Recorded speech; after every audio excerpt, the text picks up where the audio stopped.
My name is Jessica Chen, and I am 28 years old. Last month, I sent my mother $900 to help with her bills after she called me crying about potential eviction. 3 weeks later, I discovered she had spent 650 of that money on a brand new iPhone from my younger brother, Tyler, while her landlord was threatening legal action for unpaid rent. What happened next completely shattered my understanding of family loyalty and forced me to make a decision that would change our relationship forever. I'd love to know which corner of the globe you're watching from, and if this story speaks to you, make sure to subscribe. Tomorrow's video is one you absolutely can't miss. I had always been the responsible one in our family. While Tyler spent his teenage years partying and barely graduating high school, I maintained a 3.8 GPA, worked part-time at a local diner, and earned a full scholarship to Arizona State University.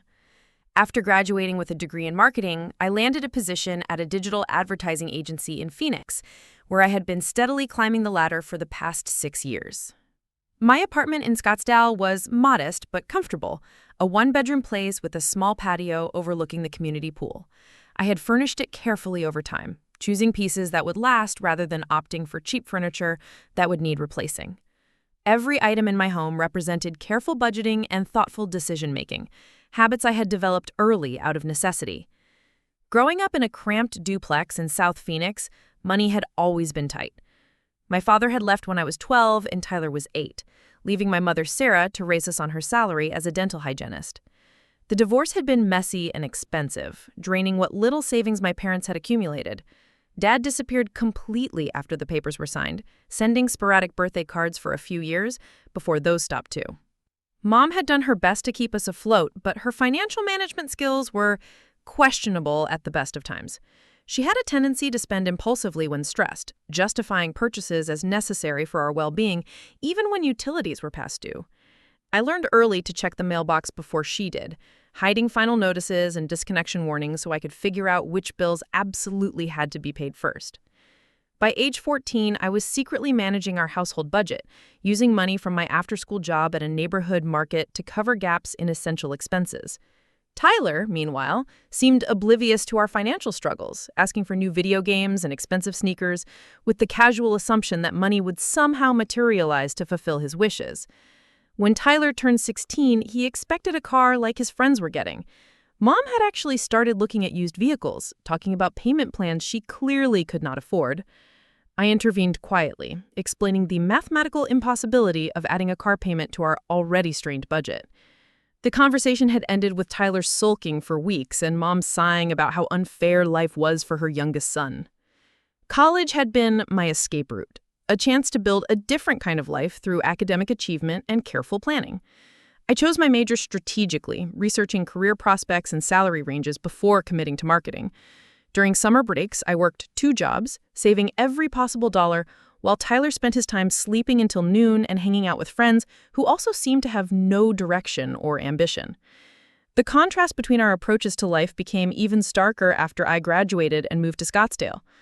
While I was establishing myself professionally and building financial stability, Tyler drifted through a series of part-time jobs, never lasting more than a few months at any one place. He would quit when managers criticized his work ethic or attendance, always finding reasons why the job was beneath him or the boss was unreasonable. Mom continued to enable this pattern, making excuses for his behavior and occasionally sending him small amounts of money when he claimed to be broke. She would call me sometimes, worried about his lack of direction, but any suggestions I offered were met with defensive explanations about how Tyler just needed to find the right opportunity, the right fit for his personality. 3 years ago, Tyler had moved back in with Mom after his latest job ended and his roommate's situation fell apart. What was supposed to be a temporary arrangement had stretched indefinitely, with Tyler contributing minimally to household expenses, while Mom struggled to make ends meet on her own income. She had taken on extra shifts at the dental office, working evenings and weekends to cover the additional costs of supporting an adult son who showed no signs of launching into independence. I had watched this dynamic with growing concern, offering advice that was politely ignored and practical suggestions that were deemed too harsh or demanding. Mom would defend Tyler's situation as temporary, while months turned into years. She seemed genuinely convinced that his struggles were due to external circumstances rather than his own choices and habits. The first crisis call had come 6 months ago. Mom's voice was shaky with panic as she explained that her hours at the dental office had been reduced due to budget cuts. The practice was struggling financially, and several employees had been moved to part-time status. Her income had dropped by nearly 40% overnight, creating an immediate crisis with her monthly obligations.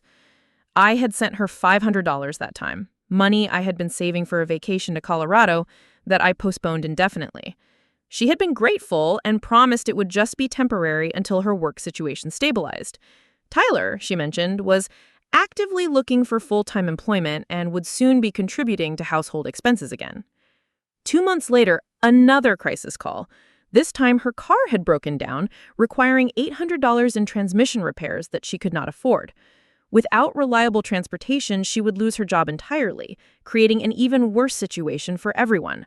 Again, I had transferred money, this time raiding my emergency fund and putting the Colorado trip permanently on hold. Each time I helped, Mom expressed overwhelming gratitude and assured me that Tyler was on the verge of finding steady work. She would text me updates about his job interviews and promising leads, painting a picture of someone just waiting for the right opportunity to turn his life around. I wanted to believe these updates, to think that my financial sacrifices were temporary investments in our family's stability. The pattern had become predictable. Crisis call, urgent need, my money solving the immediate problem, promises of Tyler's imminent employment, followed by weeks of relative calm before the next emergency. I never asked for detailed breakdowns of how the money was spent, trusting that Mom was using it for the stated purposes and believing her assurances that Tyler was actively working towards self-sufficiency. Last month's call had been the most desperate yet. Mom's voice was barely recognizable through her tears as she explained that she was 3 months behind on rent and facing eviction within 2 weeks. Her landlord, a property management company rather than an individual, had issued formal legal notices and was proceeding with court action. The total amount needed to avoid eviction was $2,700, but she was asking for $900 to at least show good faith and buy more time to work out a payment plan. "I can't lose this place, Jessica," she had sobbed through the phone. "Tyler and I would have nowhere to go. You know how expensive rent is everywhere now. If we get evicted, we'll have an eviction on our record, and no one will rent to us. I'm too old to start over completely."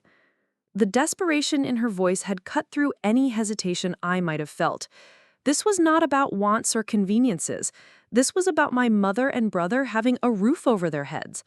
I had immediately transferred $900 from my checking account, money I had been saving toward a down payment on a house. It represented weeks of careful budgeting and sacrifice, but keeping my family housed seemed more important than my home ownership timeline.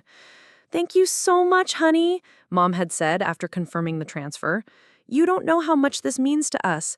Tyler and I are so grateful to have you looking out for us. This will give us the breathing room we need to get caught up on everything." For 3 weeks after sending the money, I felt good about my decision. I had prevented a family crisis and kept my mother from homelessness. Tyler had even texted me a brief thank you message, unusual for him, but appreciated. I adjusted my own budget to accommodate the $900 reduction in my savings, cutting back on dining out and entertainment expenses. Then came the discovery that would change everything. I was browsing social media during my lunch break when Tyler's latest Instagram post appeared in my feed. The image showed him grinning broadly, holding up a gleaming new iPhone 15 Pro Max in midnight black. The caption read, "Finally upgraded to the latest and greatest. Thanks to everyone who believed in me and supported my goals." The phone was clearly brand new, still in its original packaging visible in the background of the photo. My stomach dropped as I stared at the image. The iPhone 15 Pro Max retailed for $649 before taxes and accessories. With a case and screen protector, which I could see in the photo, the total cost would be close to $700. I sat in my office cubicle, sandwich forgotten, trying to reconcile this purchase with what I knew about our family's financial situation. Maybe Tyler had finally found a job, I reasoned with myself. Maybe this was a necessary purchase for work, or perhaps he had been saving money from small gigs I was not aware of. But even as I tried to construct innocent explanations, a cold dread was settling in my chest. The timing was too coincidental. The amount was too close to what I had sent. That evening, I called Mom under the pretense of checking how the rent situation was progressing. "Oh, that's going much better," she said, though her voice lacked the relief I had expected to hear. "We made a partial payment, and the landlord agreed to a payment plan for the rest. Thank you again for helping us out with that." "How partial was the payment?" I asked, trying to keep my tone casual. "Well, we were able to give them $250, which showed good faith. The rest will be spread out over the next few months." $250 out of the $900 I had sent specifically for rent. My hands were beginning to shake as the implications became clear. "I noticed Tyler got a new phone," I said carefully, fishing for information. "Oh, yes," she replied, and I could hear the pride creeping into her voice. "He really needed one for job hunting. His old phone barely worked, and you know how important it is to be reachable when employers are trying to contact you. Plus, he got such a good deal on it." The rationalization was swift and smooth, delivered with the confidence of someone who had already convinced herself of its validity. A sick feeling was spreading through my stomach as I realized what had happened. My money, sent specifically to prevent eviction, had been diverted to buy Tyler a luxury item, while the stated crisis remained largely unresolved. How much was left behind on rent after the $250 payment? I pressed, needing to hear the full scope of the situation. "About $2,400, Mom admitted, her voice becoming smaller. "But the payment plan makes it manageable. $20 a month extra on top of regular rent until it's caught up." The math was staggering. They were still $2,400 behind on rent, meaning my $900 had barely made a dent in the actual problem I thought I was solving. Instead, most of my money had apparently funded Tyler's new phone, while the eviction threat remained nearly as serious as before. A lot of love and effort went into bringing this story to life. If you're enjoying it, we'd be so grateful if you'd subscribe to our channel. Now, back to where we left off. That night, I lay awake doing calculations in my head.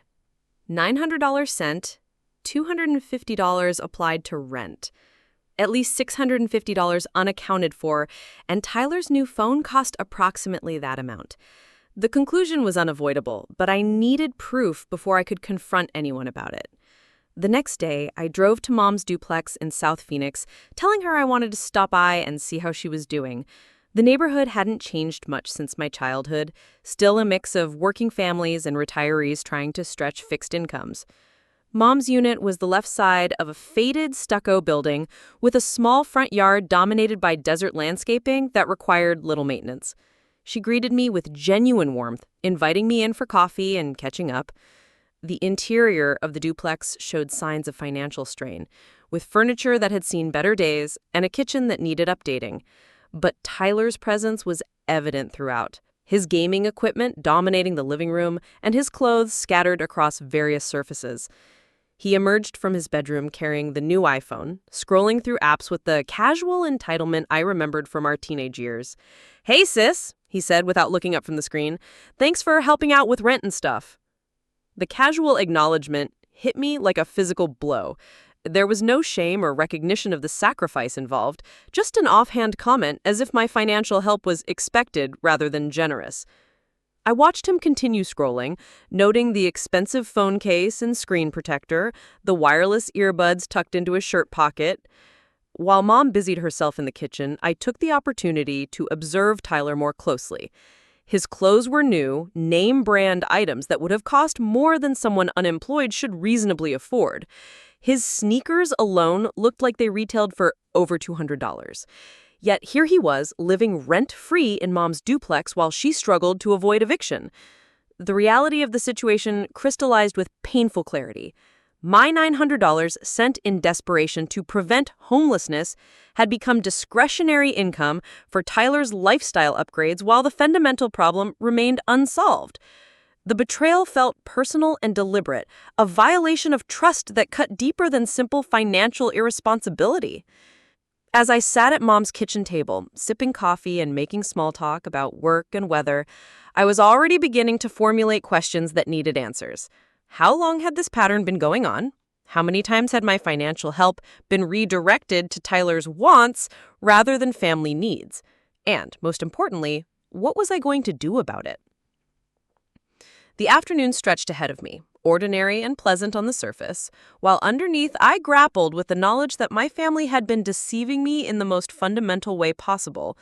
They had exploited my love and concern, turning my generosity into a funding source for the very favoritism that shaped our family dynamics for decades. But I was no longer the desperate teenager trying to keep our lights on, or the college student stretching every dollar. I was a financially stable adult with options and resources. And for the first time in my life, I was beginning to understand that having the means to help did not necessarily create the obligation to do so, especially when that help was being systematically abused. The conversation continued around me, Mom chatting about neighborhood gossip and Tyler occasionally grunting responses to our questions. But my mind was elsewhere, calculating and planning, preparing for confrontations I had spent years avoiding. The time for naive generosity was ending, and something much more deliberate was about to begin. Looking back, the seeds of this betrayal had been planted decades earlier in the small decisions and daily interactions that shaped our family dynamic. My earliest memory of the favoritism that would define our household came when I was 7 years old.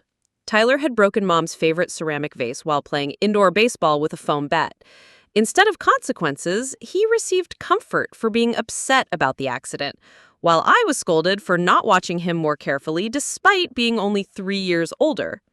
When I cried about the unfairness, Dad told me that big sisters needed to be more understanding and protective of their little brothers. The message was clear from that early age. Tyler's feelings mattered more than fairness, and my role was to accommodate rather than expect equal treatment. This pattern crystallized during our elementary school years in ways both subtle and obvious. When Tyler struggled with math homework, Mom would sit with him for hours, patiently explaining concepts and helping him complete assignments. When I needed help with science projects or reading comprehension, I was told to figure it out myself because I was naturally smart and didn't need as much support. The academic disparity created a strange dynamic where my success was simultaneously expected and dismissed. Report cards were celebrated when Tyler brought home C's and B's, but my straight A's were met with casual approval, as if excellence was simply my baseline rather than an achievement worth recognizing. Financial priorities reflected the same imbalance. When Tyler wanted to join Little League, Mom found money for equipment, registration fees, and team photos. When I expressed interest in art classes at the community center, I was told we couldn't afford extras right now. I learned to fund my own interests through babysitting and odd jobs around the neighborhood, developing an early understanding that my wants came second to Tyler's needs. The divorce when I was 12 intensified these patterns rather than changing them. Suddenly, Mom was overwhelmed and exhausted, working longer hours while trying to manage a household that felt increasingly chaotic. Tyler, traumatized by Dad's abandonment, became more demanding and emotionally volatile. Mom's response was to shield him from any additional stress or responsibility, while I became her unofficial partner in keeping our family functioning. I started doing laundry every weekend, not because it was assigned as a chore, but because I noticed Mom was too tired to stay on top of it. I learned to cook basic meals when she worked late shifts, ensuring Tyler had dinner even when she couldn't be home. Grocery shopping became my responsibility by default when I realized I was better at stretching our food budget than Mom was. These weren't dramatic moments of parentification, but gradual shifts that felt natural at the time.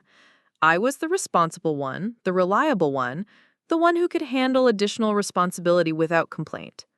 Tyler, meanwhile, was the one who needed protection, understanding, and careful management of his emotional well-being. High school amplified these roles into something approaching caricature. I maintained honors classes while working 20 hours a week at Romano's Diner, saving money for college, and contributing to household expenses when bills were particularly tight. My weekends were split between homework, work shifts, and managing logistics that Mom found overwhelming, like scheduling repair appointments or dealing with insurance claims.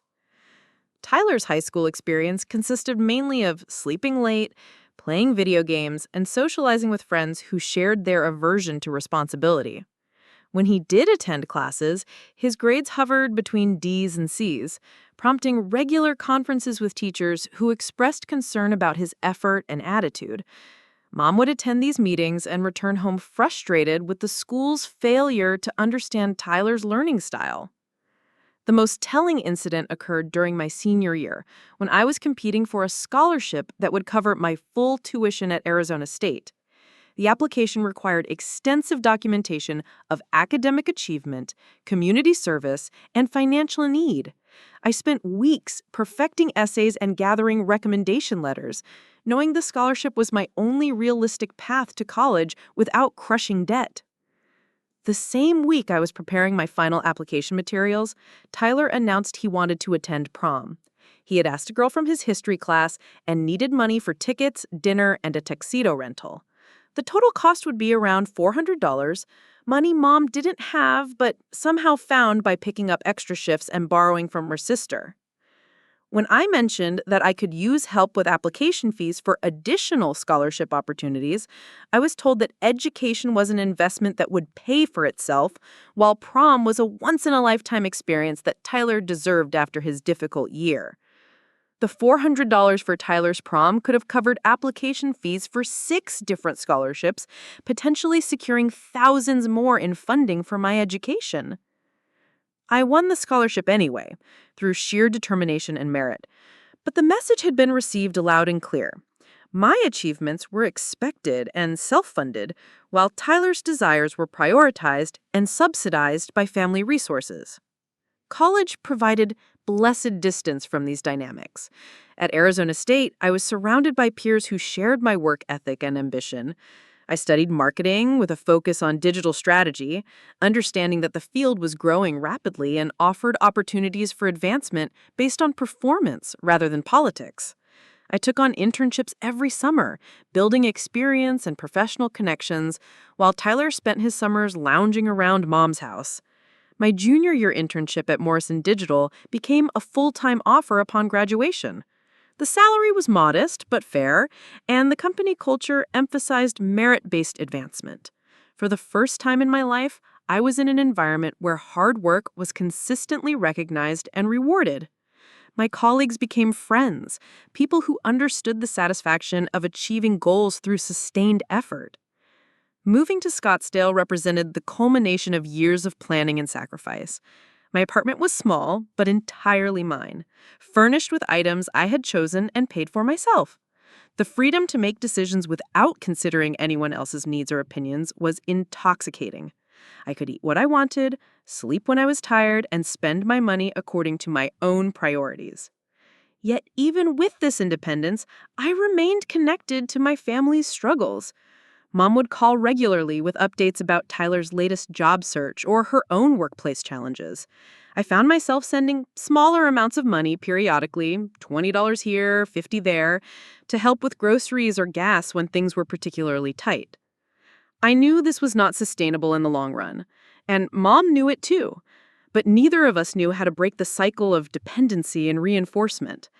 I needed to make a clean break and focus on building my own life, but also felt an obligation not to abandon my family, which is why I ended up in the state of face-off, building a life in the same city while keeping my family at arm's length. These smaller contributions felt manageable and genuinely helpful.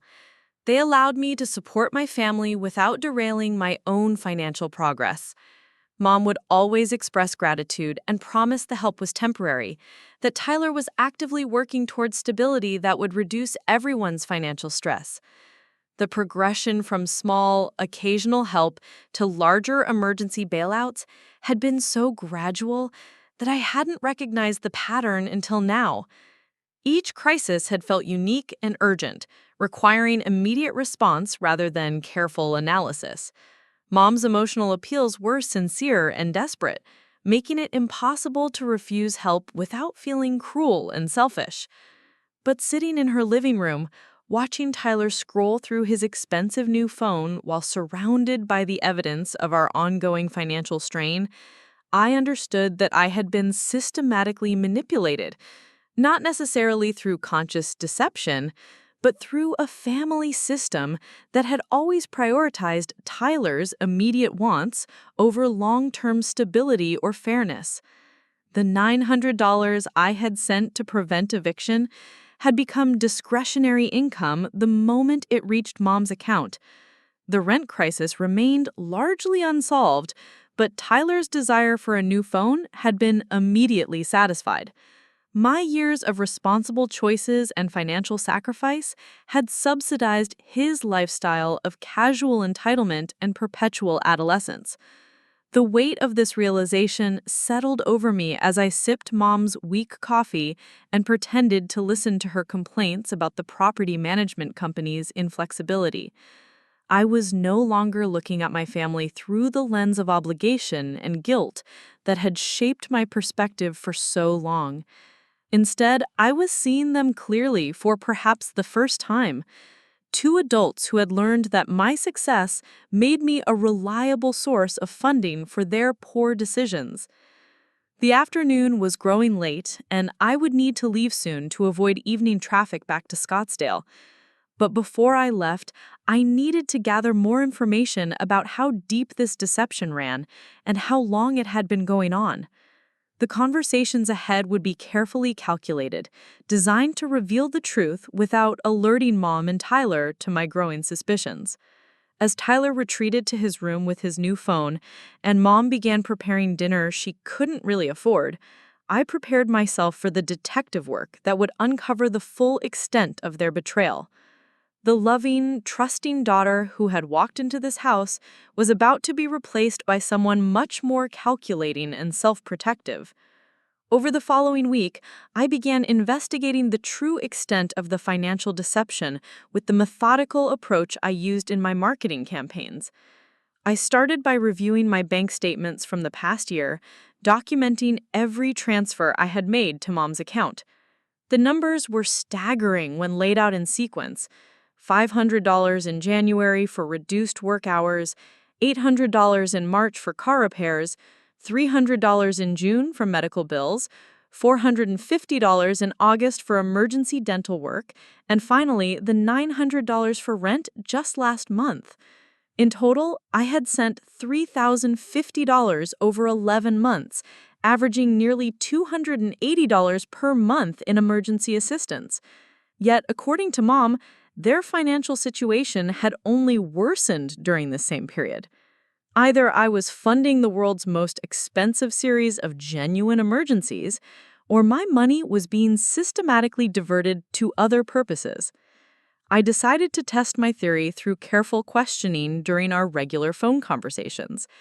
The next time Mom called to chat, I steered the conversation toward Tyler's job search efforts. "How is his interviewing going?" I asked innocently. "He seemed pretty confident about his prospects last time we talked." Mom's response was telling in its vagueness. "Oh, you know how the job market is these days.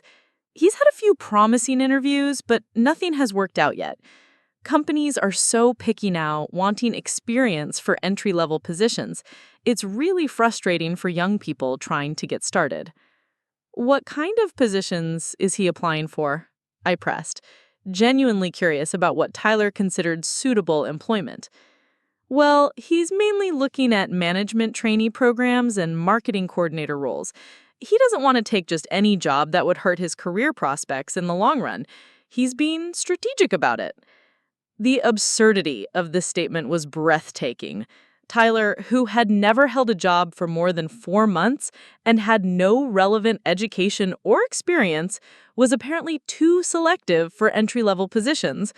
Meanwhile, I had started my career answering phones and filing paperwork, gradually earning promotions through consistent performance and additional training. I began paying closer attention to Tyler's social media activity, something I had largely ignored in the past. His Instagram and Facebook posts revealed a lifestyle that seemed incompatible with unemployment and financial hardship. Photos from expensive restaurants downtown, tickets to Phoenix Suns games, new clothing and accessories appearing regularly. Each post was carefully crafted to project success and leisure, with captions about living his best life and grinding toward his goals. The cognitive dissonance was jarring.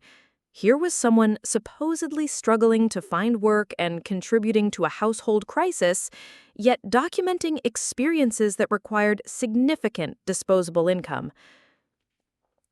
When I cross-referenced the dates of these posts with my financial transfers to Mom, disturbing patterns emerged.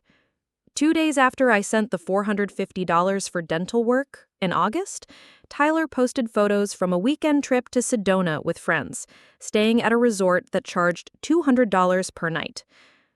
3 days after the $300 for medical bills in June, his Instagram showed off a new gaming headset and mechanical keyboard setup that would have cost at least $400 combined. The evidence was circumstantial, but mounting. My emergency assistance was being converted into Tyler's entertainment budget, while the stated crises remained unresolved. I needed more concrete proof before confronting anyone, so I decided to dig deeper into the specific claims Mom had made about their financial situation. The car repair story from March seemed like a good place to start. Mom had claimed her transmission was failing and required $800 in immediate repairs to keep her vehicle operational. I drove by Jimenez Auto Repair, the shop she had mentioned using, and struck up a casual conversation with the owner about transmission work on older Honda Civics like Mom's car. "We did work on a car like that a few months ago," Miguel Jimenez confirmed after I described Mom's vehicle. "But it wasn't transmission work, just routine maintenance and an oil change. Maybe $150 total." The lady seemed confused about what was actually wrong with her car. This revelation hit me like a physical blow. The $800 car emergency had been fabricated entirely. Mom's Honda was fine, requiring only basic maintenance that cost a fraction of what I had sent. That money had disappeared into the black hole of Tyler's expenses, while I had canceled my vacation plans to provide emergency assistance for a problem that didn't exist. I thanked Miguel and drove home in a daze, my hands gripping the steering wheel as anger and betrayal warred in my chest. If the car repair was a lie, how many other emergencies had been manufactured to extract money from me? The dental work, the medical bills, even the current rent crisis might all be elaborate fabrications designed to fund Tyler's lifestyle. That evening, I called my friend Amanda, who worked as a property manager for several rental companies in Phoenix. "I need some advice about rental situations," I said, explaining that a family member was facing eviction and I wanted to understand the legal process better. Amanda walked me through the typical timeline for eviction proceedings in Arizona. Most property management companies send initial notices at 30 days past due, formal demand letters at 60 days, and file court papers at 90 days. The process usually takes 4 to 6 months from first missed payment to actual eviction, assuming the tenant doesn't respond to any of the notices. If someone is truly 3 months behind on rent like your family member claims, they would have received multiple written notices and probably a court summons by now. Property managers document everything meticulously because they need evidence for eviction proceedings.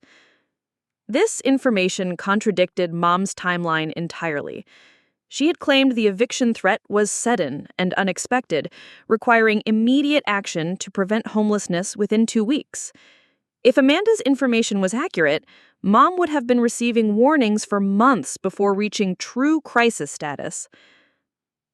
I decided to investigate further by visiting the property management office that handled Mom's duplex.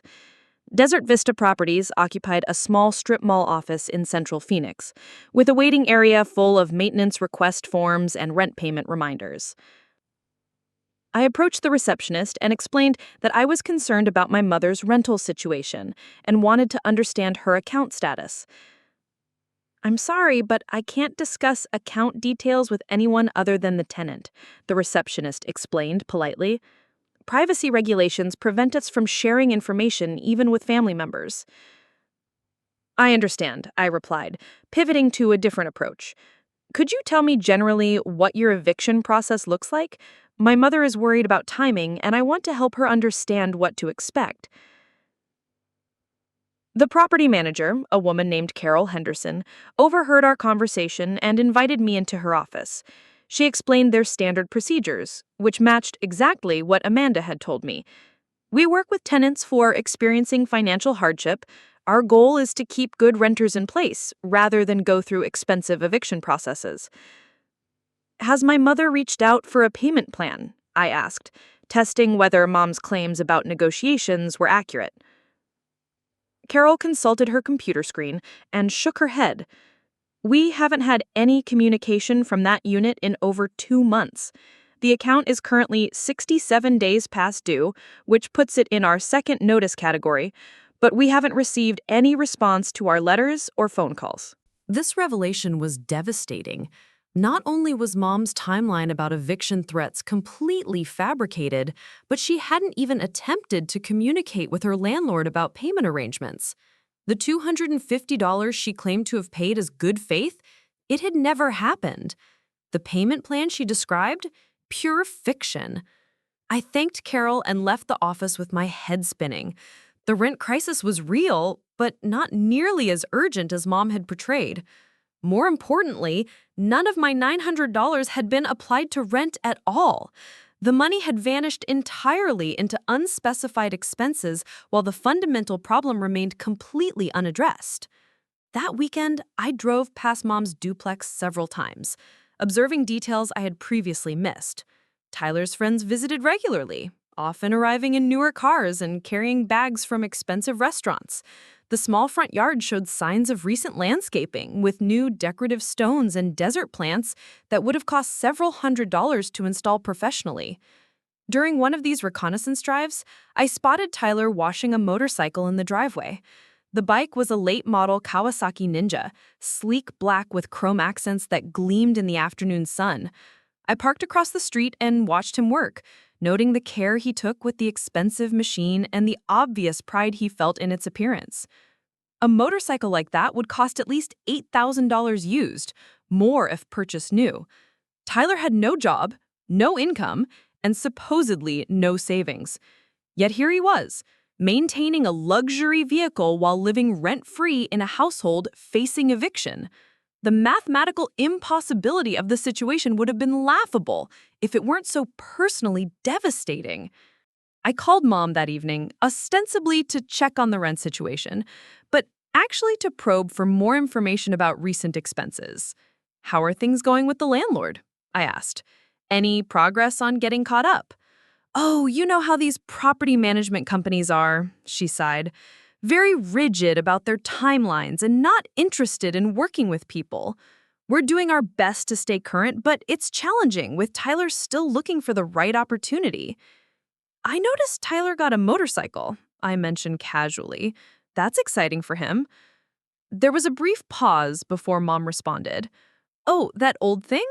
He's just borrowing it from a friend who moved out of state. The friend needed someone to maintain it while he's gone. Tyler's doing him a favor, really." The lie was so smooth and immediate that I almost believed it myself. But I had watched Tyler washing the bike with the possessive care of an owner, not someone temporarily maintaining a friend's property. More importantly, borrowing an expensive motorcycle would require insurance coverage that Tyler couldn't afford and Mom wouldn't be able to provide. As our conversation continued, I began asking seemingly innocent questions about other aspects of their situation. Mom's answers became increasingly elaborate and contradictory. The dental work she had needed emergency money for in August, now she claimed it had been postponed indefinitely due to scheduling conflicts. The medical bills from June, apparently resolved through insurance appeals that had taken months to process. Every emergency I had funded seemed to have mysteriously resolved itself through alternative means, while new crises continued to emerge requiring fresh infusions of my money. The pattern was unmistakable once I looked for it. Manufactured urgency designed to trigger my protective instincts and open my wallet.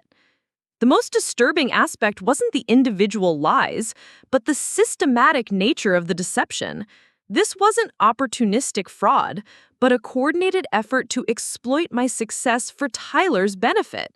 Mom had become the middleman in a transfer system that moved money from my disciplined saving to his impulsive spending, using emotional manipulation and fabricated crises as the delivery mechanism. By the end of that week, I had accumulated enough evidence to confront them directly. Bank records showing the pattern of transfers, social media posts documenting Tyler's expensive lifestyle, contradictory stories about how previous money had been used, and verification that current crises were either exaggerated or entirely fictional. But I wasn't ready for confrontation yet. I needed to understand the full scope of their operation and prepare for the inevitable denials and emotional manipulation that would follow any accusation. More importantly, I needed to decide what outcome I actually wanted from the situation.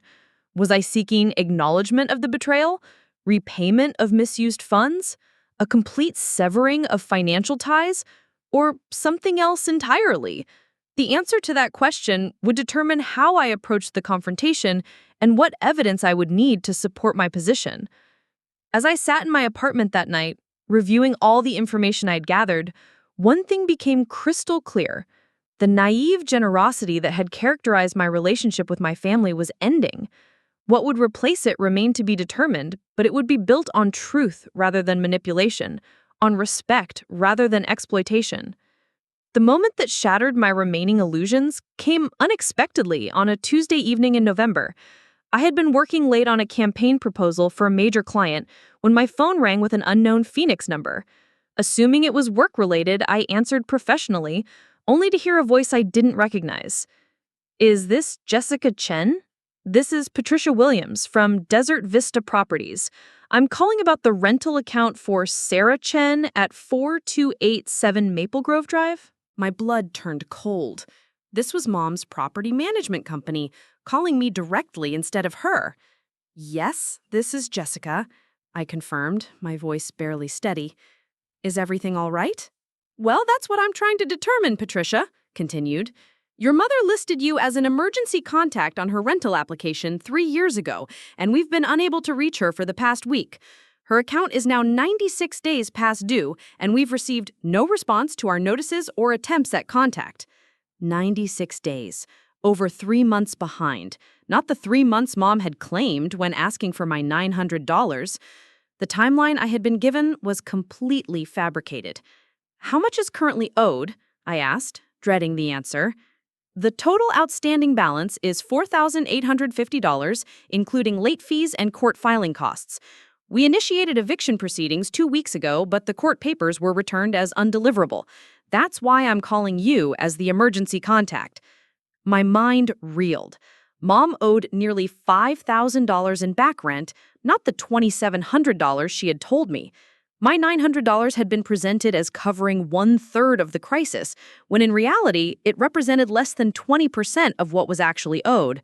The scope of the deception was breathtaking. Patricia continued explaining the legal process while I scribbled notes with trembling hands. "We really prefer to work with tenants rather than proceed with eviction," she said. "If your mother could contact us to discuss a realistic payment plan, we might be able to avoid court action. But we need communication and good faith payments to move forward." Good faith payments. Like the $250 Mom claimed to have made, which had apparently never reached the landlord? I thanked Patricia for calling and promised to relay the message, though I had no intention of enabling another round of lies and manipulation. After ending the call, I sat in my office staring at the notes I had taken. The mathematical reality was inescapable. Mom had received $3,050 from me over the past year while accumulating nearly $5,000 in debt to her landlord. My financial assistance hadn't prevented a crisis, it had subsidized one while funding Tyler's lifestyle upgrades. That weekend, I drove to Mom's neighborhood with a new purpose. Instead of visiting the duplex directly, I parked at a coffee shop 3 blocks away where I could observe the area without being seen. What I witnessed over the course of 2 hours fundamentally altered my understanding of their situation. Tyler left the duplex twice during my surveillance, both times riding his motorcycle to destinations that suggested leisure rather than necessity. The first trip was to a GameStop where he emerged with shopping bags, followed by a stop at a vape shop where he spent merely 20 minutes browsing products. His second excursion took him to a trendy burger joint in downtown Phoenix where he met 3 friends for what appeared to be an expensive lunch. Meanwhile, Mom's Honda remained parked in the driveway, looking exactly as it had months ago when she claimed it needed $800 in transmission repairs. The vehicle showed no signs of recent mechanical work, no new parts or fresh fluids that would indicate major repairs had been performed. The car that had supposedly been on the verge of breakdown was clearly functioning perfectly fine. As I watched Tyler return from his second outing, laughing with friends and carrying takeout bags, the final pieces of the puzzle clicked into place. This wasn't a family struggling with genuine financial hardship. This was a carefully orchestrated system designed to extract money from me while maintaining Tyler's comfortable lifestyle and Mom's enabling relationship with her adult son. The most damaging revelation came later that evening when I decided to drive past the duplex one more time. Through the large front window, I could see Mom and Tyler in the living room, surrounded by shopping bags and new purchases. Tyler was unboxing what appeared to be a high-end gaming monitor, while Mom sorted through clothes that still had store tags attached. They weren't acting like people facing eviction or struggling to make ends meet. They were acting like people who had just completed a successful shopping spree, relaxed and celebratory in their spending. The disconnect between their public narrative of the crisis and their private behavior of consumption was so stark that I had to sit in my car for several minutes processing what I had witnessed. My phone buzzed with a text message from Mom. "Hope you're having a good weekend, honey. Tyler had another promising interview this week, keeping our fingers crossed that something will work out soon. Thanks again for all your support during this difficult time." The casual manipulation in that message, sent while I was literally watching them enjoy the fruits of my financial sacrifice, triggered something primal and furious in my chest. They weren't just lying about money, they were lying about their entire situation while expressing gratitude for support they were systematically abusing. I drove home that night with a clarity I had never experienced before. This wasn't about family loyalty or temporary assistance during genuine hardship. This was about 2 adults who had discovered that my success made me a renewable resource for funding their irresponsible choices. Every crisis call, every desperate plea, every expression of gratitude had been performance art, designed to keep the money flowing.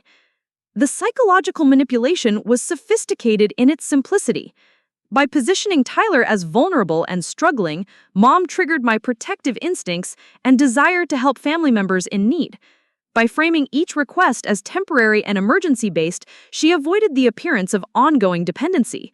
By expressing overwhelming gratitude, she reinforced my sense of being a good daughter and sister. But underneath this emotional theater, the reality was stark.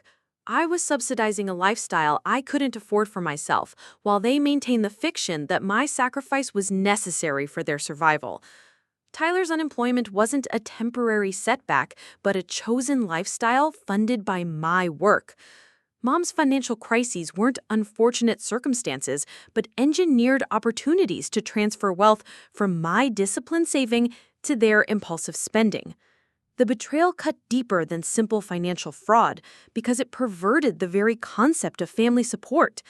Instead of mutual care and assistance during genuine need, they had created a one-way extraction system that treated my earning capacity as their entitlement.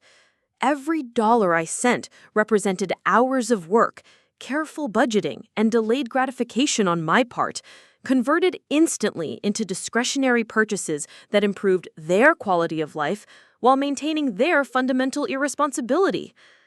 As I reached my apartment complex that night, I realized that my relationship with Mom and Tyler had been built on a foundation of lies so extensive that I questioned whether I had ever truly known them at all. The mother who cried about eviction was the same person celebrating shopping victories with the son who claimed to be desperately seeking employment while maintaining expensive hobbies. The most painful aspect was recognizing how long this had been going on, not just the past year of documented transfers, but potentially decades of smaller manipulations and redirected resources, every time I had chosen to help instead of investing in my own goals. every vacation I had postponed to send emergency money, every financial milestone I had delayed to assist with their latest crisis. They had systematically harvested my success to subsidize their failures, while maintaining the emotional framework that made me feel obligated to continue. The loving family relationships I thought I was protecting through my generosity were revealed as elaborate performances designed to ensure my continued financial participation in their dysfunction. Standing in my apartment that night, surrounded by the modest possessions I had earned through years of disciplined effort, I understood that everything was about to change. The evidence was overwhelming, the pattern undeniable, and my tolerance for being exploited had reached its absolute limit. The confrontation that would reshape our family forever was no longer a question of if, but when and how. The transformation from victim to strategist happened overnight. I woke up the morning after my surveillance mission with a crystalline clarity that felt almost foreign after months of confusion and self-doubt. Instead of the usual heaviness that accompanied thoughts about my family's financial situation, I felt energized by purpose and righteous anger. Today would be the beginning of my counteroffensive. My first call was to my company's employee assistance program. Morrison Digital offered free legal consultations for financial and family issues, a benefit I had never used but suddenly needed desperately. Within an hour, I was connected with Patricia Novak, a family law attorney who specialized in financial exploitation cases. "Tell me everything," Patricia said, after I explained my situation in broad terms. She took detailed notes as I walked through the timeline of transfers, the fabricated emergencies, and the evidence I had gathered about Tyler's actual lifestyle. Her questions were precise and legally focused, cutting through the emotional complexity to identify actionable issues. "What you're describing could potentially qualify as financial elder abuse if your mother is being coerced," Patricia explained. "But based on your account, it sounds more like systematic fraud with your mother as an active participant rather than a victim. The good news is that you have clear documentation of false claims made to obtain money under false pretenses." She outlined several options for legal recourse, from civil fraud claims to criminal charges for theft by deception. The strength of my case would depend on the quality of evidence I could present, particularly documentation that proved the stated emergencies were fabricated or exaggerated. Most importantly, I needed to stop the bleeding by cutting off future opportunities for exploitation. "I recommend sending a formal cease and desist letter demanding repayment and cessation of fraudulent requests," Patricia advised. "This creates a legal record of your position and puts them on notice that you're aware of the deception. It also starts the clock on potential statute of limitations issues if you decide to pursue damages later." After the legal consultation, I spent my lunch break at the Phoenix Public Library researching financial fraud between family members. What I discovered was both reassuring and disturbing. My situation was far from unique. Adult children being systematically exploited by parents and siblings was a recognized pattern with established legal remedies. However, the emotional complexity of these cases often prevented victims from taking action. The same family bonds that made exploitation possible also made justice feel like betrayal. Pursuing legal remedies against parents or siblings carried social stigma and personal guilt that many people couldn't overcome even when they were clearly being victimized. I refused to let emotional manipulation prevent me from protecting myself. That afternoon, I began documenting everything with forensic precision. I created a spreadsheet detailing every transfer I had made, cross-referenced with the dates of Tyler's social media posts showing expensive purchases or activities. The correlation was damning and undeniable.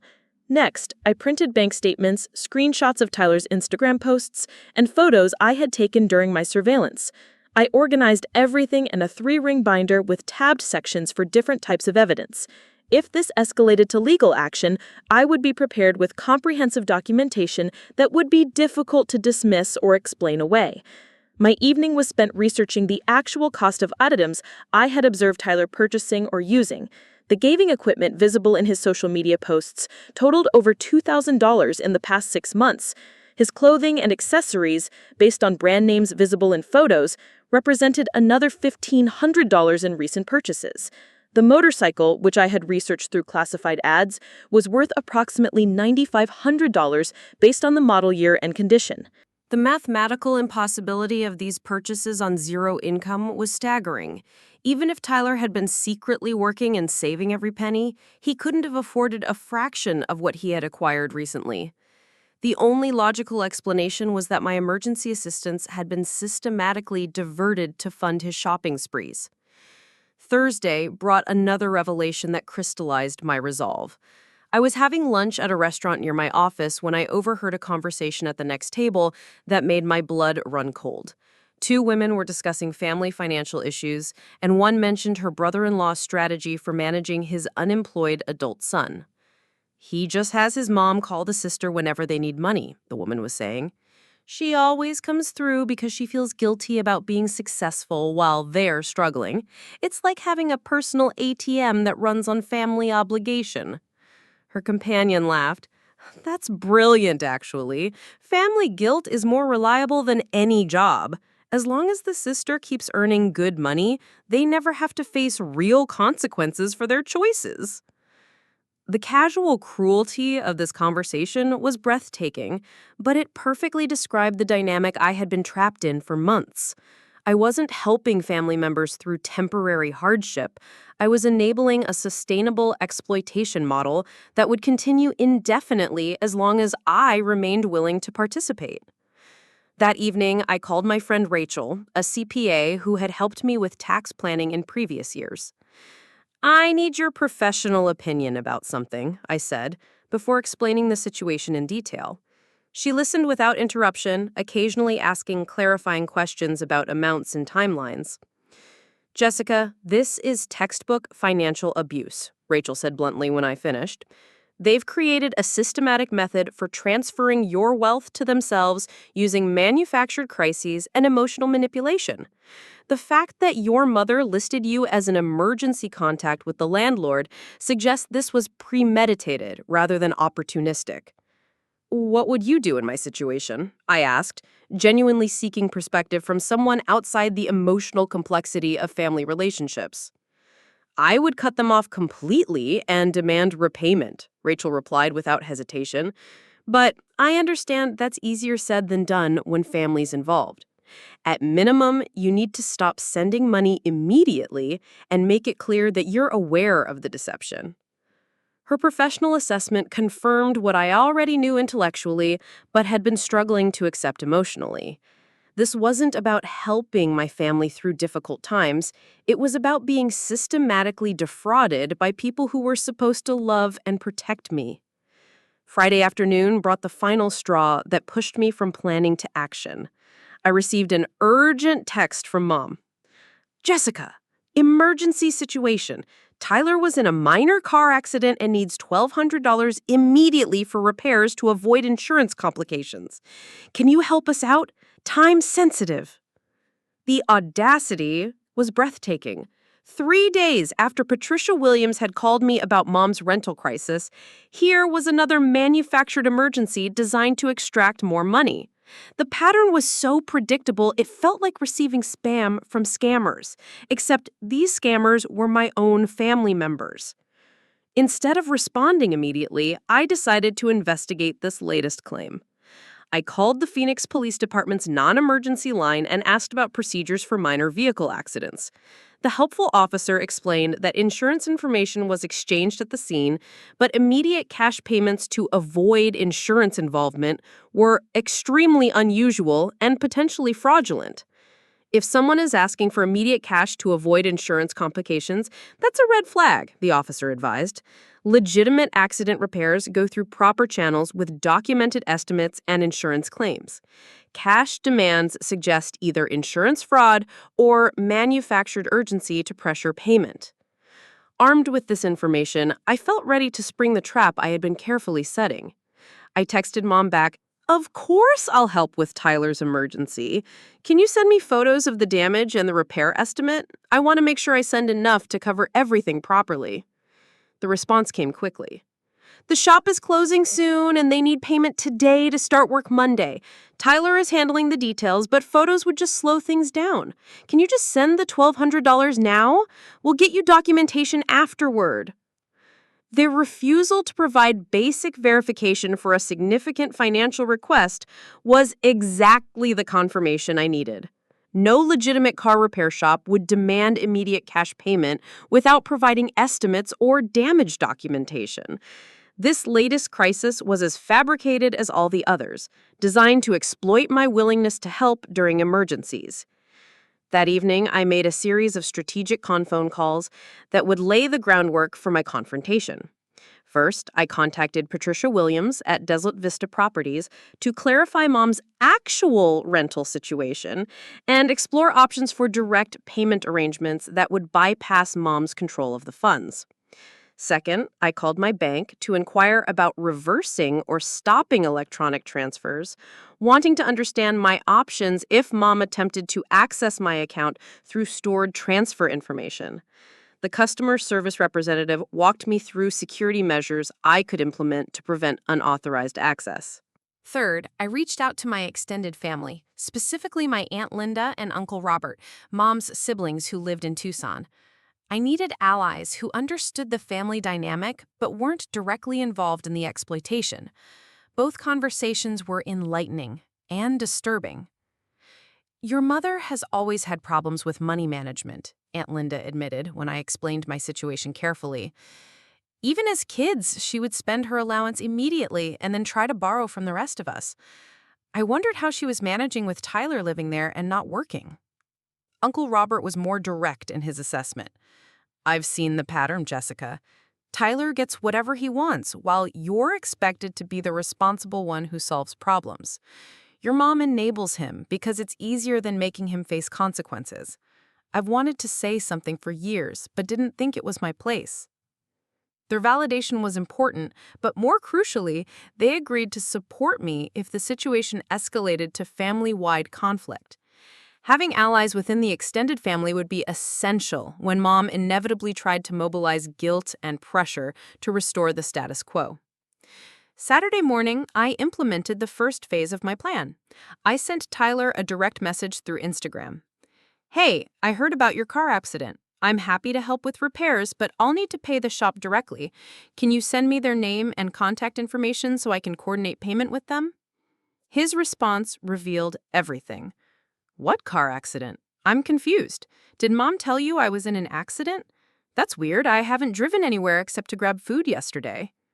The admission was stunning in its casual honesty. Tyler had no knowledge of the fabricated emergency Mom had used to request $1,200. Either Mom was operating independently in her fraud attempts, or Tyler was so accustomed to manufactured crises funding his lifestyle that he didn't bother tracking the specific lies used to generate money.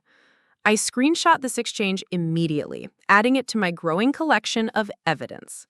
Now I had proof that Mom was creating false emergencies without even coordinating with the supposed beneficiary. The level of casual deception was breathtaking and professionally sophisticated. That afternoon, I visited a branch of Mom's bank and spoke with a customer service representative about account activity monitoring.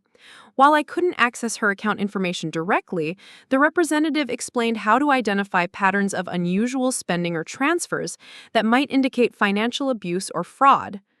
More importantly, she provided information about financial protection services for elderly customers, including alerts for large withdrawals or unusual account activity. If Mom was being pressured or coerced by Tyler, these services could provide protection. If she was willingly participating in the fraud, the documentation would be useful for legal proceedings. Sunday evening, I made the most difficult call yet. I contacted Dr. Amanda Torres, a family therapist who specialized in financial boundaries and toxic family dynamics. Her availability for an emergency consultation felt like providence, and her insights were immediately valuable. "What you're describing is financial enmeshment combined with systematic fraud," Dr. Torres explained after hearing my story. "Your family has trained you to respond to manufactured crises while conditioning you to feel guilty about your own success. The pattern won't stop until you implement firm boundaries with real consequences. She helped me understand that my desire to maintain family relationships while being systematically exploited was actually enabling the abuse to continue. Every time I sent money despite growing suspicions, I reinforced their belief that emotional manipulation would ultimately overcome my rational objections. The most important thing you can do now is break the pattern completely, Dr. Torres advised. Stop responding to crisis calls, demand repayment of misused funds, and make it clear that future financial assistance will require verification and accountability. Expect intense pushback, guilt tripping, and attempts to recruit other family members against you. Her warning proved prophetic. As I prepared for the confrontation that would change everything, I could already anticipate the emotional weapons that would be deployed against me. Accusations of selfishness, reminders of family loyalty, threats of permanent estrangement, and attempts to minimize or justify the deception I had uncovered.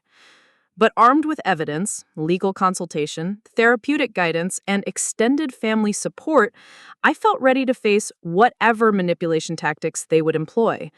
The naive generosity that had made me vulnerable was being replaced by strategic thinking and protective boundaries. Monday morning would bring the beginning of the end for their fraudulent operation. I had spent the weekend transforming from victim to prosecutor, from enabler to enforcer. The family dynamic that had exploited my success for decades was about to encounter resistance it had never faced before, and I was prepared for whatever consequences would follow. Monday morning arrived with the weight of inevitability. I had taken the day off work, ostensibly for personal appointments, but actually to execute the plan I had spent the weekend perfecting. My kitchen table was covered with printed evidence, legal documents, and handwritten notes that would guide me through the most difficult conversations of my life. At exactly 9 a.m., I sent Mom a text message that would shatter her comfortable fiction forever. We need to talk today about the money I've been sending and how it's actually been used. I have documentation that shows Tyler's car accident yesterday never happened, and I know the real status of your rent situation. I'll be over at 2 p.m. The response came within minutes, a frantic phone call that I let go to voicemail.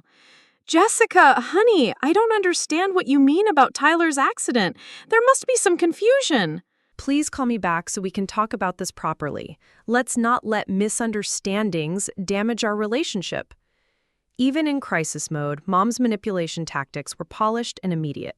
Frame my knowledge as confusion, position herself as the reasonable party seeking to preserve family harmony, and imply that any conflict would be my fault for misunderstanding rather than her fault for lying. I didn't return the call. Instead, I drove to Desert Vista Properties and met with Patricia Williams in person. I'm the daughter of Sarah Chen, I explained. You called me last week about her overdue rent. I'd like to understand my options for making direct payments to prevent eviction while ensuring the money actually reaches your office. Patricia's expression shifted to one of professional sympathy. Ah, yes, I remember our conversation. Unfortunately, your mother still hasn't contacted us, despite being served with court papers on Friday. The eviction hearing is scheduled for next Thursday unless we receive substantial payment and commitment to a realistic plan. Court papers. Mom had been served with official eviction documents 3 days ago, but hadn't mentioned this development during her fake car accident crisis. The level of compartmentalization required to maintain multiple deceptions simultaneously was almost impressive in its audacity. I can accept payment from third parties if it's made clear that this doesn't establish ongoing responsibility for the account, Patricia explained. Would you like to make a payment today to halt the eviction process? I'm going to pay the full amount owed to bring the account current, I announced, pulling out my checkbook. But I want a receipt that clearly states this payment is made without admission of ongoing liability, and I want confirmation that any future payments will need to come directly from the tenant. Patricia's expression shifted to one of professional sympathy. Yes, I remember our conversation. Unfortunately, your mother still hasn't contacted us, despite being served with court papers on Friday. The eviction hearing is scheduled for next Thursday unless we receive substantial payment and commitment to a realistic plan. Court papers. Mom had been served with official eviction documents 3 days ago, but hadn't mentioned this development during her fake car accident crisis. The level of compartmentalization required to maintain multiple deceptions simultaneously was almost impressive in its audacity. I can accept payment from third parties if it's made clear that this doesn't establish ongoing responsibility for the account, Patricia explained. Would you like to make a payment today to halt the eviction process? I'm going to pay the full amount owed to bring the account current, I announced, pulling out my checkbook. But I want a receipt that clearly states this payment is made without admission of ongoing liability, and I want confirmation that any future payments will need to come directly from the tenant. Patricia looked surprised by the substantial payment, but handled the transaction professionally. The check for $4,850 represented a significant portion of my emergency fund, but it served a strategic purpose beyond preventing Mom's homelessness. It removed her ability to claim ongoing rental crisis as justification for future money requests. More importantly, it established a clear baseline for evaluating any future claims about financial hardship. If Mom was current on rent thanks to my intervention, any subsequent emergency requests would need to be scrutinized much more carefully for legitimacy. At 1:45 p.m., I parked outside Mom's duplex and took several deep breaths to center myself for the confrontation ahead. The evidence binder sat on my passenger seat, organized and tabbed like a legal brief. My phone was set to record audio, and I had texted Aunt Linda my location as a safety precaution. Mom answered the door with an anxious smile that didn't reach her eyes. "Jessica, sweetheart, I'm so glad you came over. I think there's been some kind of misunderstanding about Tyler's situation yesterday." "There was no misunderstanding," I replied evenly, walking past her into the living room where Tyler was sprawled on the couch with his new phone.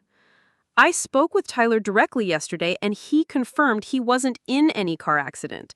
The $1,200 emergency was completely fabricated." The silence that followed was deafening. Tyler looked up from his phone with an expression of confusion and growing alarm, while Mom's face cycled through surprise, panic, and calculation before settling on defensive indignation. "I don't know what Tyler told you, but he was definitely shaken up after that fender bender," Mom said, committing to the lie even in the face of contradictory evidence. "Maybe he's trying to downplay it because he feels bad about needing help again." Tyler's confusion was genuine and complete.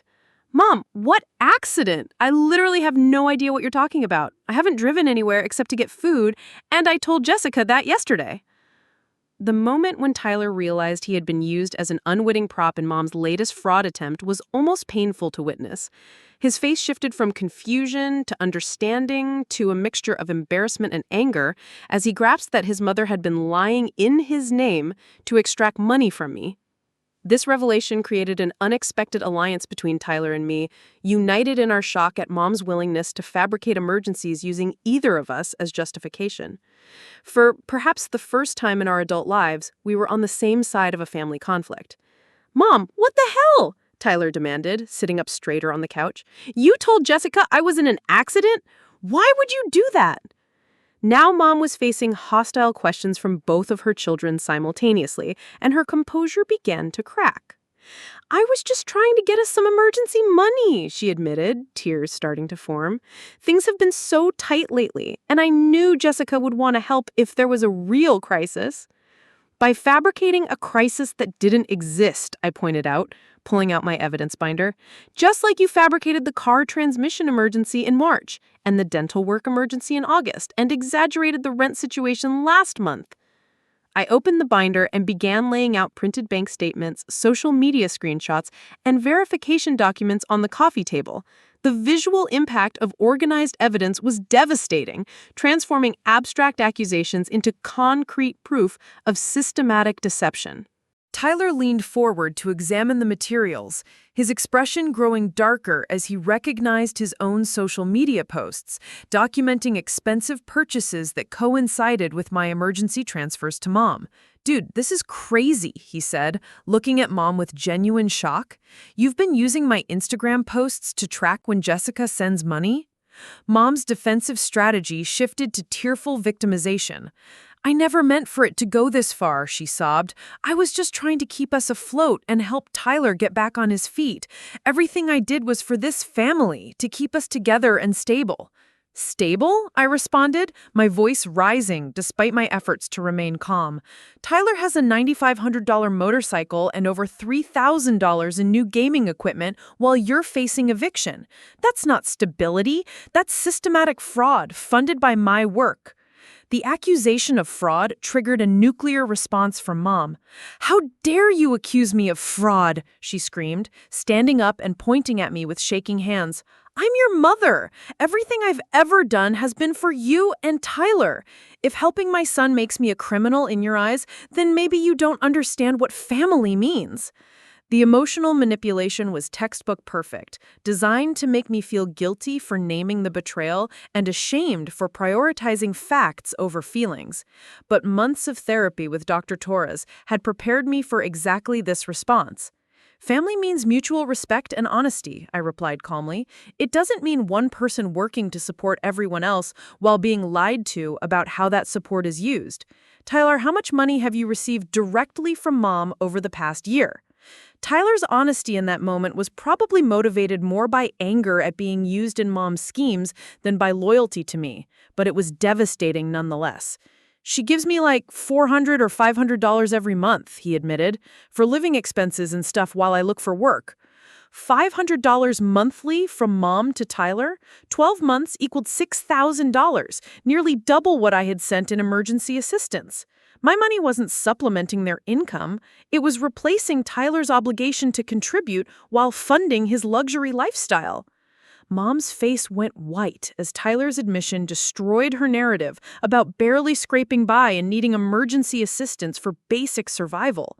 The mathematical impossibility of giving Tyler $500 monthly while claiming desperate need for my $900 in emergency help was undeniable even to her. "Where did you think that $500 a month was coming from?" I asked Tyler directly, genuinely curious about his understanding of the family finances. "I figured she had it from work or savings," he shrugged. "She never said it was your money. I thought you were just helping with major emergencies and stuff." This revelation added another layer to the betrayal. Tyler had been receiving regular financial support without knowing it came from my emergency assistance. Mom had been operating a complex money laundering scheme, converting my crisis assistance into Tyler's regular allowance while maintaining separate narratives for each of us. The confrontation that followed was unlike anything I had ever experienced with my family. Years of suppressed resentment and accumulated grievances poured out in an explosive exchange that left no relationship unchanged. Mom alternated between tearful apologies and angry justifications.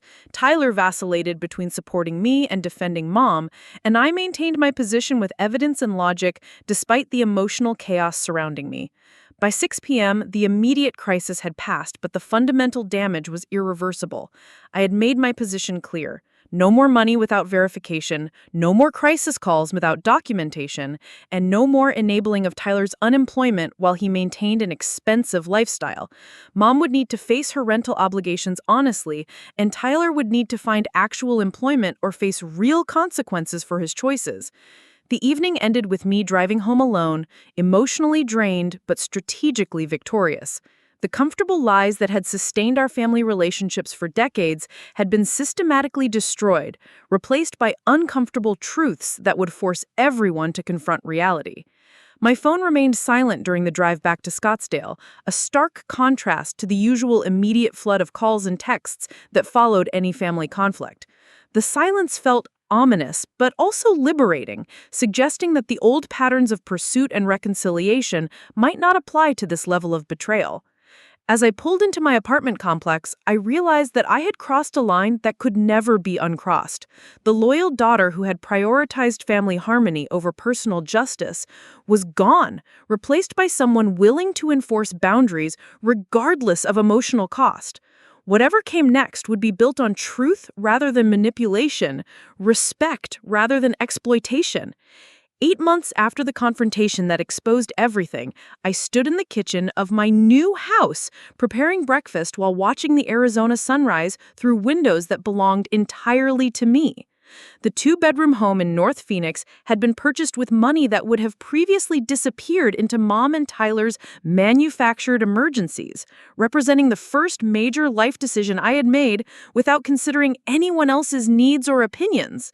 The transformation hadn't been immediate or easy. The first month after cutting off financial support tested my resolve daily as Mom deployed every manipulation tactic in her arsenal. She had called my workplace, claiming family emergency and demanding to speak with me immediately. When my assistant explained I was unavailable, Mom had shown up at the Morrison Digital offices crying in the lobby about her heartless daughter who had abandoned her family. My boss, Jennifer Martinez, had handled the situation with professional discretion, but the incident forced me to have uncomfortable conversations about my family situation. Jennifer's response surprised me with its supportiveness. Family financial boundaries are actually pretty common issues for successful professionals, she had said. We see it a lot with employees who become the default family rescue fund. Good for you for protecting yourself. That validation from my professional life reinforced my decision to maintain boundaries despite the emotional warfare being waged against them. Work became a refuge where my choices were respected and my success was celebrated rather than seen as an obligation to support others. Tyler's evolution proved to be the most unexpected and rewarding outcome of the entire crisis. Once his monthly allowance disappeared and he realized how Mom had been using his situation to manipulate me, he underwent a complete personality transformation. The entitled, directionless young man who had spent years avoiding responsibility became someone determined to prove he could succeed independently. His job at Phoenix Distribution Center started as pure necessity, but evolved into genuine career ambition. Tyler approached warehouse work with the same intensity he had once reserved for video games, learning inventory systems, volunteering for overtime shifts, and studying logistics management during his breaks. Within 4 months, he had been promoted to team lead with a $3 hourly raise. The change in Tyler's self-respect was visible in everything from his posture to his conversation topics. Instead of complaining about unfair employers or discussing gaming achievements, he talked excitedly about efficiency improvements he had suggested and training programs he wanted to pursue. Work had given him purpose and measurable progress that video games never could. Our relationship transformed from obligation-based family contact to genuine friendship. We began meeting for coffee every other weekend, conversations that focused on our goals, challenges, and mutual support, rather than the financial rescue scenarios that had dominated our previous interactions. Tyler had become someone I actually enjoyed spending time with, funny and insightful when he wasn't constantly defensive about his failures. The motorcycle situation resolved itself when Tyler voluntarily returned it to the dealership, using the $7,800 proceeds to begin repaying what had been taken from me. I never demanded this action, but Tyler insisted it was necessary for his own peace of mind. "I can't keep something that was basically stolen from you," he had said, even if I didn't know where it came from at the time. His commitment to restitution extended beyond the motorcycle. Tyler created his own repayment schedule, sending me $200 every month from his warehouse wages, along with a detailed accounting of his expenses to demonstrate he was living within his means. The transparency felt strange after years of vague explanations and deflected questions, but it represented genuine accountability that made trust possible again. Mom's journey proved more complicated and painful. The therapy she had reluctantly agreed to attend revealed deep-seated issues around control, anxiety, and her relationship with money that went far beyond simple favoritism towards Tyler. Dr. Rebecca Santos, her therapist, eventually requested a joint session to address family dynamics that affected Mom's progress. During that session, uncomfortable truths emerged about Mom's motivations for the systematic deception. She had genuinely convinced herself that redistributing my income to Tyler was necessary family management rather than theft. In her mind, my success created an obligation to support struggling family members, and Tyler's needs justified any means necessary to secure resources. The hardest part wasn't the money, Mom admitted during that joint session. It was feeling like Jessica didn't need me anymore. She was so independent and successful that I thought the only way I could still matter to her was by having problems she could solve. This revelation reframed years of manufactured crises as desperate attempts to maintain relevance in my life rather than pure financial exploitation. While it didn't excuse the deception, it provided context that made rebuilding our relationship possible, though fundamentally different from what it had been before. The restitution process became a cornerstone of our slow reconciliation. Mom had taken a second job doing bookkeeping for small businesses, working evenings and weekends to fund monthly payments toward what she owed me. The physical exhaustion from working two jobs seemed to provide the reality check that years of enablement had prevented. By month 6, she had repaid $1,800 of the $3,050 in fraudulent transfers, accompanied by detailed receipts showing how her earnings were being allocated. The transparency felt strange after years of vague explanations and deflected questions, but it represented genuine accountability that made trust possible again. More significantly, Mom had stopped treating me as an ATM for addressing financial challenges. When her dental work actually required attention in June, she researched payment plans and financing options, rather than calling me with emergency requests. When her car needed legitimate repairs, she saved money over several weeks, rather than claiming immediate crisis requiring my intervention. These behavioral changes demonstrated that the confrontation had fundamentally altered her approach to financial responsibility. The convenient fiction that my success obligated me to solve her problems had been replaced by adult recognition that her choices needed to be funded by her own resources. The extended family dynamics shifted dramatically as the truth about Mom's systematic deception became widely known. Aunt Linda and Uncle Robert became vocal supporters of my boundary setting, often referencing my situation when discussing their own adult children's financial independence. Their validation helped counter Mom's initial attempts to paint me as unreasonably harsh or money-obsessed. Even distant relatives who had initially believed Mom's victim narrative began asking more probing questions about family financial arrangements. The revelation that successful family members could be systematically exploited through manufactured emergencies made everyone more cautious about their own generous impulses towards struggling relatives. My personal growth extended far beyond family relationships. The therapy I had continued with Dr. Torres helped me understand how childhood patterns of over-responsibility had made me vulnerable to exploitation throughout my life. I learned to recognize manipulation tactics in professional and romantic relationships, developing confidence to establish boundaries before resentment could build. The freelance marketing consultancy I launched from my home office grew rapidly as I channeled the energy previously wasted on family drama into building additional income streams. Working with small business owners who appreciated my strategic thinking and reliable follow-through was immensely satisfying after years of family interactions based on guilt and obligation. My relationship with David deepened as he witnessed my transformation from perpetually stressed family rescuer to confident, independent woman. He had met Tyler several times and was impressed by his genuine personality when freed from the toxic dynamic that had previously defined our interactions. "Your brother is actually pretty cool when he's not being enabled to death," David observed after one of our group dinners. The financial freedom that came from ending the systematic exploitation allowed me to invest in experiences and opportunities I had been postponing for years. The Colorado vacation I had canceled to send car repair money became a reality, funded by money that stayed in my account rather than disappearing into Tyler's lifestyle upgrades.